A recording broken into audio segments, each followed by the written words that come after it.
नमस्कार, मैं हूं संजय शर्मा। आप देख रहे हैं 4PM न्यूज़ नेटवर्क। दोस्तों, भारतीय राजनीति में कुछ पल ऐसे आते हैं जब सवाल सिर्फ चुनाव का नहीं रह जाता, सवाल लोकतंत्र का हो जाता है, सवाल संविधान का हो जाता है, सवाल उस भरोसे का हो जाता है जिस भरोसे पर एक देश खड़ा रहता है। बंगाल का चुनाव खत्म हो गया, लेकिन देश आज फिर उसी मोड़ पर खड़ा दिखाई देता है। टीवी चैनलों पर आपको बहुत सारी बकवास दिखाई जाएगी, सीटों के तरह तरह के आंकड़े दिखाई जाएंगे, विश्लेषक बैठेंगे, ग्राफिक्स चलेंगे, एंकर चलाएंगे, ऐतिहासिक जीत, विपक्ष खत्म, मोदी मैजिक, राष्ट्रवाद की जीत। लेकिन लोकतंत्र सिर्फ टीवी स्टूडियो में नहीं रहता, लोकतंत्र जनता के मन में रहता है। और अगर आप बंगाल की गलियों में जाएंगे, चाय की दुकानों पर बैठेंगे, कॉलेज के बाहर खड़े युवाओं से बात करेंगे, तो आपको एक अलग कहानी सुनाई देगी। एक ऐसी कहानी जिसमें डर है, बंटवारा है, नफरत है, और सबसे ज्यादा एक बेचैनी है, एक सवाल है, क्या भारत की राजनीति अब सिर्फ चुनाव जीतने की मशीन बन गई है? क्या लोकतंत्र अब विचारों का संघर्ष नहीं बल्कि प्रचार एजेंसियों और धार्मिक ध्रुवीकरण का खेल बन चुका है? और यही वो जगह है जहां भाजपा पर सबसे बड़ा सवाल खड़ा होता है, राजनीतिक नहीं नैतिक। क्योंकि राजनीति सिर्फ सत्ता हासिल करने का नाम नहीं है, राजनीति समाज को जोड़ने का नाम भी होती है। लेकिन पिछले कुछ वर्षों में भारतीय राजनीति का चेहरा जिस तेजी के साथ बदला है, उसने देश को भीतर तक बदल कर रख दिया है। दोस्तों, एक समय था जब चुनावों में रोजगार की बात होती थी, गरीबों की बात होती थी, किसानों की आत्महत्या पर चर्चा होती थी, स्वास्थ्य, शिक्षा, उद्योग, महंगाई, ये सब चुनावी मुद्दे हुआ करते थे। लेकिन अब चुनाव में सबसे ज्यादा क्या दिखाई देता है? धर्म, मंदिर, मस्जिद, राष्ट्रवाद, घुसपैठिया, देशद्रोही, टुकड़े टुकड़े गैंग और 4PM पर प्रतिबंध। धीरे धीरे पूरा राजनीतिक विमर्श इस तरह बदला गया कि जनता असली सवाल भूलने लगी। यही भाजपा की सबसे बड़ी राजनीतिक सफलता भी रही है, और शायद सबसे बड़ी नैतिक विफलता भी। क्योंकि जब राजनीति जनता के दर्द से हटकर उसकी भावनाओं का व्यापार करने लगे, तो लोकतंत्र कमजोर होने लगता है। बंगाल में यही हुआ, और सिर्फ यही हुआ।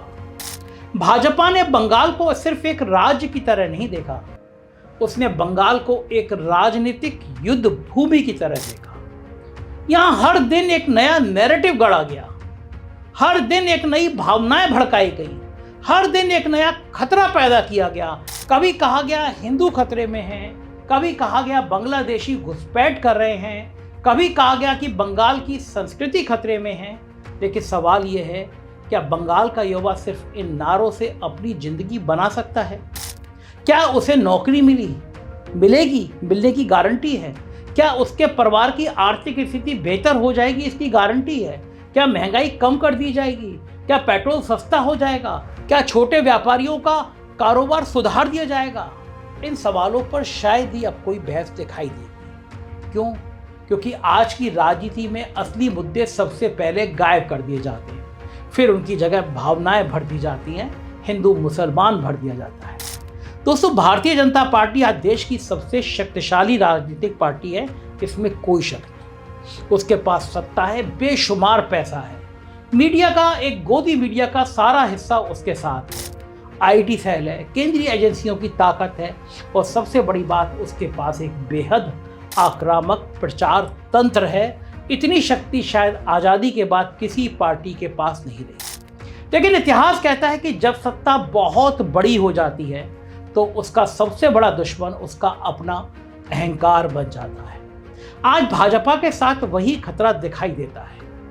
हर चुनाव को मोदी बनाम बाकी सब बना दिया गया है। ऐसा माहौल तैयार किया गया है मानो देश का अस्तित्व सिर्फ एक नेता पर टिका है, जिसका नाम नरेंद्र मोदी है। लेकिन लोकतंत्र किसी एक व्यक्ति से बड़ा होता है, बहुत बड़ा होता है। लोकतंत्र संस्थाओं से चलता है, न्यायपालिका से चलता है, स्वतंत्र मीडिया से चलता है, स्वतंत्र चुनाव आयोग से चलता है, और सबसे जरूरी, सवाल पूछने की आजादी से चलता है। लेकिन आज क्या हो रहा है? जो पत्रकार सवाल पूछता है उसे देशद्रोही कहा जाता है, जो छात्र विरोध करता है उसे अरबन नक्सल कहा जाता है, जो विपक्षी नेता सरकार की आलोचना करता है उसके घर ईडी पहुंच जाती है। और यही सबसे बड़ा नैतिक संकट है। क्या लोकतंत्र में असहमति अपराध है? क्या हर आलोचना देश के खिलाफ साजिश है? अगर ऐसा है तो फिर लोकतंत्र और तानाशाही के बीच फर्क क्या बचता है? दोस्तों, बंगाल के चुनाव में एक और चीज बहुत साफ साफ दिखाई दी। चुनाव अब लोकतांत्रिक उत्सव कम, मनोवैज्ञानिक युद्ध ज्यादा बन चुके हैं। आईटी सेल अब सिर्फ प्रचार नहीं करता, वो लोगों की भावनाओं को नियंत्रित करता है। कौन देशभक्त है, कौन गद्दार है, कौन हिंदू विरोधी है, कौन राष्ट्रवादी है, सब तय किया जाता है। और सबसे खतरनाक बात यह कि झूठ को इतनी बार दोहराया जाता है कि वो सच जैसा लगने लगता है। टीवी पर दिन भर शोर चलता है, डिबेट नहीं होती, युद्ध होता है। यहाँ एंकर जज भी होता है, वकील भी होता है और जल्लाद भी होता है। और उस पूरे शोर में सबसे पहले क्या मरता है? सच। दोस्तों, आज भारत में सबसे बड़ा संकट बेरोजगारी है। लाखों युवा डिग्री लेकर घूम रहे हैं, सरकारी नौकरियां कम होती जा रही हैं, पेपर लीक हो रहे हैं, छोटे उद्योग बंद हो रहे हैं, लेकिन टीवी पर ये मुद्दे गायब रहते हैं। क्यों? क्योंकि अगर जनता नौकरी मांगेगी तो जवाब देना पड़ेगा। अगर जनता महंगाई पर सवाल पूछेगी तो जवाब देना पड़ेगा। लेकिन अगर जनता को धर्म और नफरत में उलझा दिया जाए तो असली सवाल पीछे छूट जाते हैं। यही आज की राजनीति का सबसे खतरनाक मॉडल बन चुका है। दोस्तों, भाजपा ने राष्ट्रवाद को भी एक राजनीतिक हथियार बना दिया। ऐसा माहौल बनाया गया कि जो सरकार से सवाल पूछे वो देश से सवाल पूछ रहा है। लेकिन लोकतंत्र में सत्ता और देश एक नहीं होते। सरकार बदलती रहती है, देश स्थायी होता है। अगर कोई पत्रकार प्रधानमंत्री से सवाल पूछता है तो वो देशद्रोही नहीं हो जाता।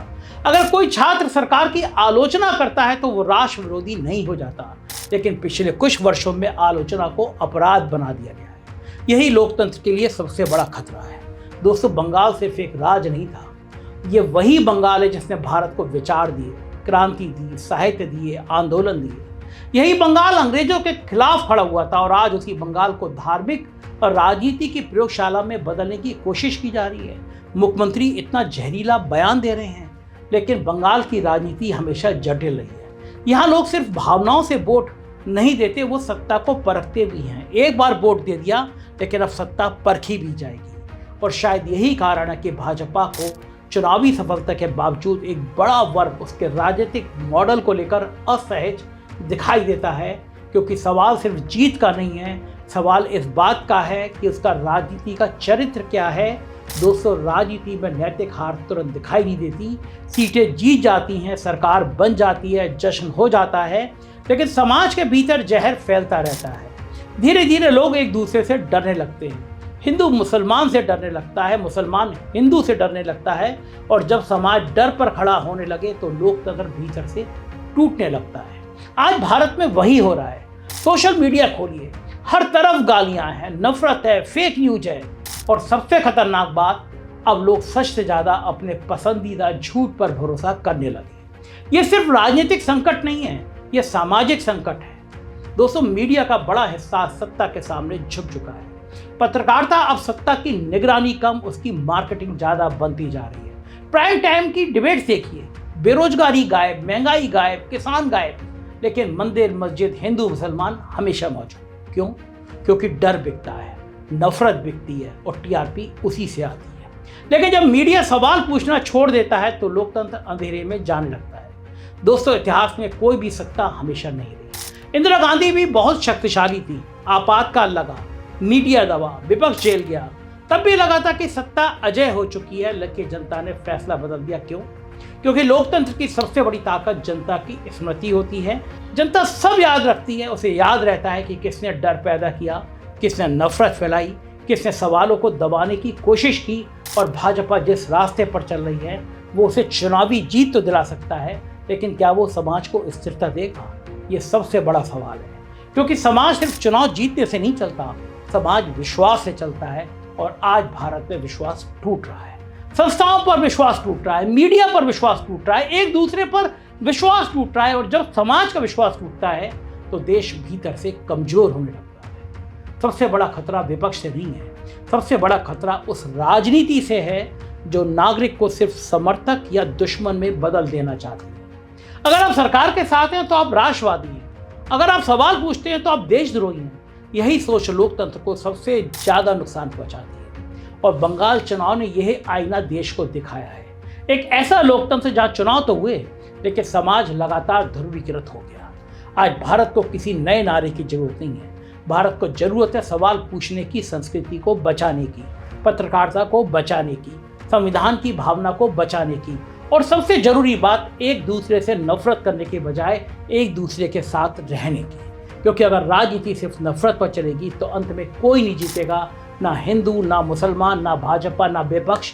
हार सिर्फ भारत की होगी। लोकतंत्र सिर्फ चुनाव नहीं होता। लोकतंत्र वो भरोसा होता है कि सत्ता से सवाल पूछे जा सकते हैं। लोकतंत्र वह भरोसा है कि पत्रकार बिना डर के काम कर सकता है।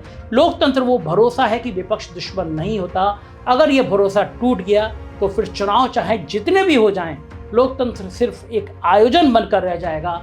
और शायद यही सबसे बड़ा डर है, क्योंकि इतिहास गवाह है जब समाज सवाल पूछना छोड़ देता है तो सत्ता सबसे ज़्यादा खतरनाक हो जाती है।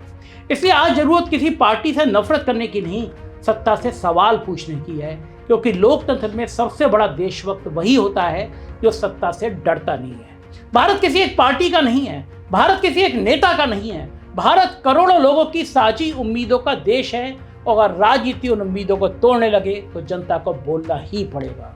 क्योंकि लोकतंत्र में चुप्पी हमेशा सत्ता को मजबूत करती है और सवाल हमेशा लोकतंत्र को मजबूत करते हैं। बंगाल का चुनाव इसलिए महत्वपूर्ण नहीं है कौन जीता, बल्कि इसलिए है उसने भारत को आईना दिखाया। एक ऐसा आईना जिसमें सत्ता बहुत ताकतवर दिखाई देती है। ईडी, इनकम टैक्स, चुनाव आयोग को जेब में रखती है, लेकिन समाज भीतर से थका हुआ दिखाई देता है।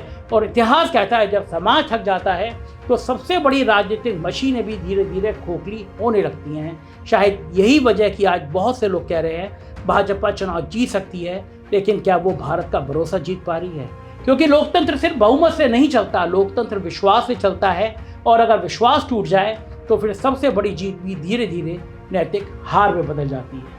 आप क्या सोचते हैं? अपनी राय मुझे बताइएगा जरूर। मुझे आपकी राय का, आपके कमेंट का इंतजार रहेगा। शुक्रिया, थैंक यू।